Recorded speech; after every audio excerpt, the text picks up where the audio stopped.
तारा भैया हमारा बैठल नहीं वो लंग चल जो वहाँ से रिकॉर्डिंग करते हैं। तारा भैया हमारा बैठल बाना झार के सरवाला जाय जाला भैया के देख के सरवाला जाय गए भैया के देख ससुरु का नजर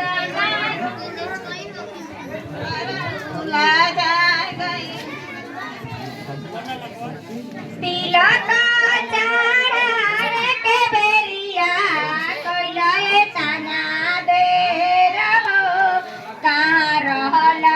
समधी साले भइना बेरा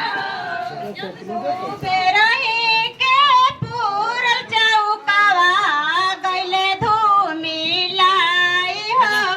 काहे हो तिलक हरू साले कैलाया बे